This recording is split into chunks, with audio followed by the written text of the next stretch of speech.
Fala pessoal, tudo bom com vocês? Heitor aqui na área.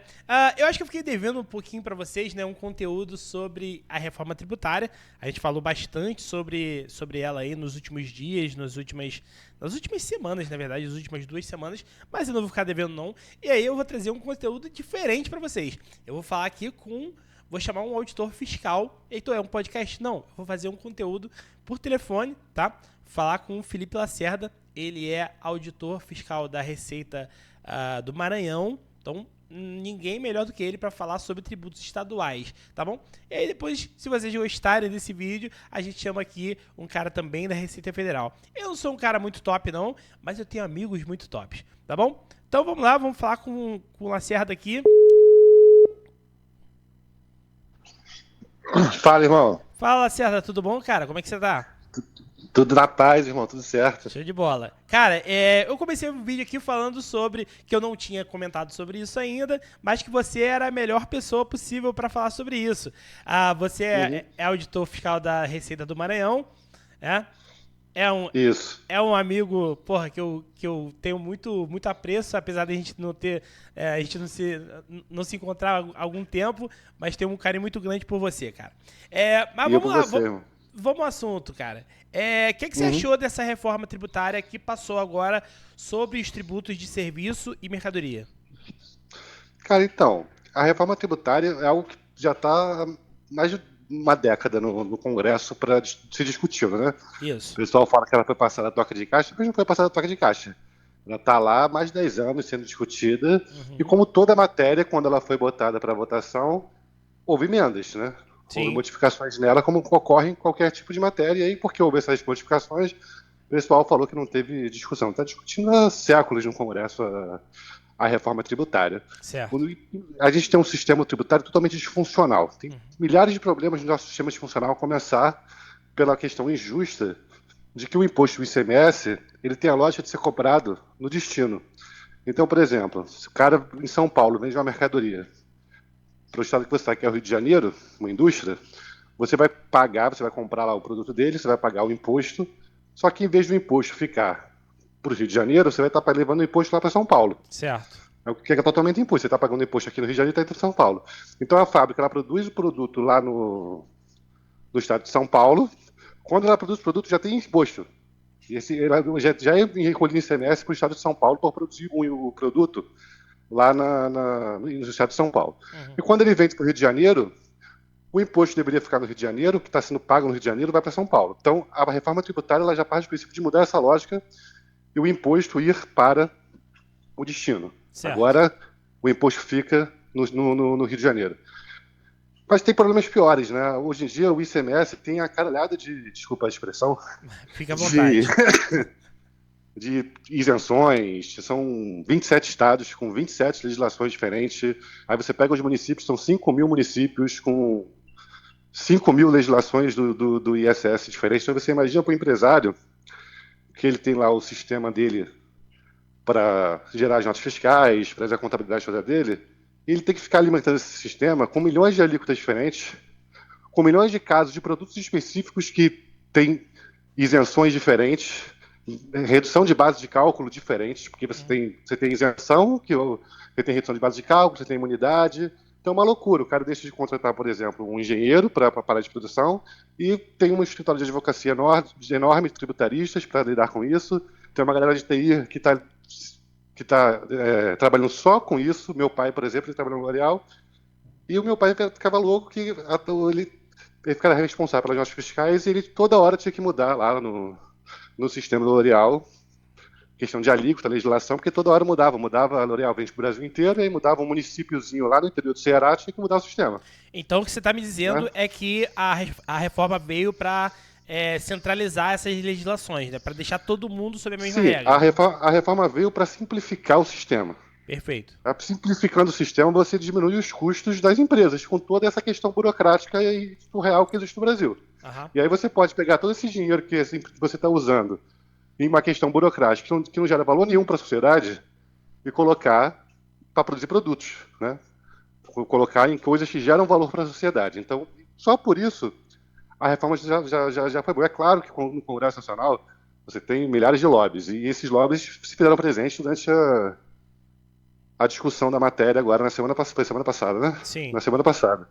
E aí você teve diversas emendas que estão criando algumas coisas bizarras em relação à possibilidade de isenção e tal, mas mesmo assim não nem se compara Com o que com a era, né? legislação, com a legislação que a gente tem hoje, que a gente vai ficar com ela por muito tempo, né? As pessoas só estão vendo pelo lado de que a reforma em si só vai estar valendo completamente lá a partir de 2031, 2032, né? Não lembro agora de cabeça exatamente. Mas também vocês estão se esquecendo que mesmo quando ela passar a valer em 2031, 2032, ela vai passar a valer juntamente com a legislação que a gente está hoje, porque o fisco ele pode cobrar os impostos há 5 anos para trás, pô. Sim. Entendeu? Então, essa legislação que a gente está tendo, ela só vai mesmo parar de ser aplicada lá para 2037. Entendi. E Né? aí, e Entendeu? para vocês aí, vocês fiscais do Estado, né? Estado do Maranhão, por exemplo, como é o teu caso, o que vocês acharam? Então, cara, se você for para dentro do ficho, né? Porque a parte importante para a gente, ela ainda está muito nebulosa. Porque Porque tem um monte de regras que ainda vão ser definidas por lei complementar, né? Exatamente. Tem um Uhum. monte de regras que vão ser definidas por lei complementar e vai se criar aquele conselho, né? Sim, o Nesse Conselho conselho, Federativo. o conselho federativo que vão ser determinadas muitas coisas, né? Nesse conselho federativo. E além disso, né? As competências dos impostos eram bem determinadas, né? Na legislação atual. No caso dos estados, a gente tem a competência sobre o CMS, a gente Sim. tem a competência sobre o PVA, sobre o TCD. No caso da nova legislação, vai ser uma competência conjunta, então vai ser mais ou menos como funciona hoje no Simples Nacional. Aham. Então você vai ter lá o IBS, né, que vai juntar o ICMS com o ISS, que hoje tem competências separadas. A gente fiscaliza o ICMS e o município fiscaliza o ISS. Certo. Só que agora todo mundo vai poder fiscalizar o IBS. Tá? E aí, até agora a gente não sabe como é que vai funcionar muito bem essa fiscalização. Quem vai fiscalizar o quê? Entendeu? Pô, Eu vamos dizer, eu sou imagino. gestor fiscal lá no Maranhão. Aí eu eu- vou lá, vou numa empresa fiscalizar uma empresa. Eu posso eu vou fiscalizar o IBS inteiro. Vou fiscalizar o ICMS e o ICSS ali dentro, porque vai ser um imposto só. Certo. Como as administrações tributárias, elas são separadas, aí quando o auditor fiscal do município ele vai fazer esse trabalho burro de, porra, sem saber que eu já fui naquela empresa ir lá e fiscalizar o que eu já fiscalizei, E ele então pode nós até ter, futuramente, pode ter um entendimento diferente do teu, né? O fiscal do é, município.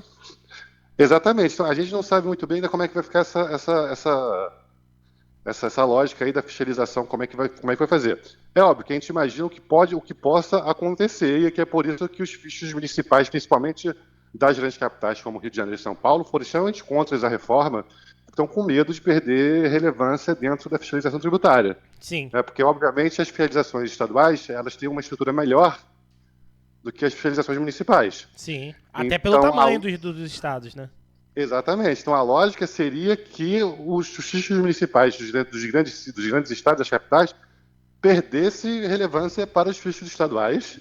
Aham. E aí, no meu entender, por exemplo, lá no Maranhão nós temos o estado é enorme, né, do Maranhão. Uhum. Apesar dos municípios serem muito pequenos, né, e pobres, o estado em si, territorialmente, é muito grande. Então, Certo. nós temos fiscalizações tributárias em alguns municípios, né, lá no Maranhão. Com a nova legislação, né, os municípios pequenos passam a valer a pena para eles terem algum tipo de administração tributária, porque o que Ah, hoje não vale a pena. Hoje os municípios pequenos não arrecadam ISS. certo. Eles vivem do repasse de impostos a partir do fundo de participação dos municípios Aham. e do ICMS, né? Certo. Que 25% do ICMS vai para os municípios. Agora, como eles vão poder fiscalizar o IBS, e tem, no caso, o IBS vai ser um imposto que incide sobre mercadoria também, ele vai poder fiscalizar todo o comércio local, né? Além dos serviços locais, esse imposto. Então vai valer para ele ter algum tipo de fiscalização municipal. E não vai valer para a gente estar nesses municípios pequenos fiscalizando. Então, no meu ver, isso é uma opinião minha, eu acho que a gente passa, como Estado, a deixar de ter tantas administrações nos interiores dos estados e passa essa tarefa para os municípios, né? Uhum.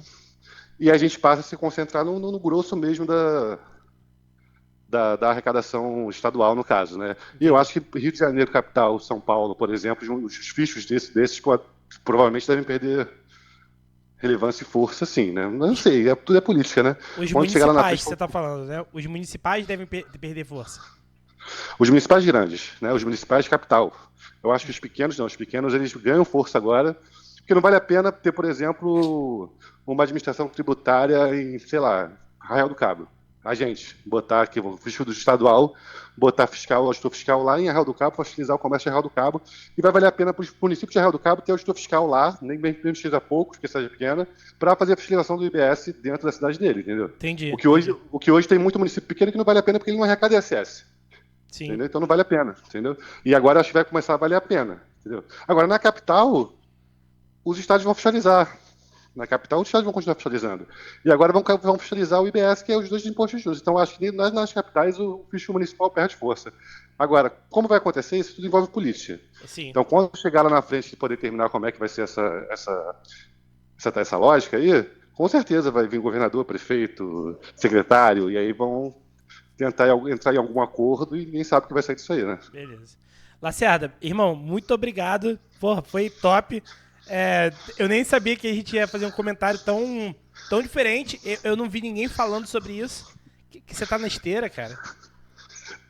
Não entendi, cara. Tu tá na esteira? Não, tô na esteira não, tô aqui em casa. Ah, porque tá. tá tendo uma obra aqui do lado do meu prédio. Então, irmão, mais uma vez, obrigado aí pelo comentário, tá?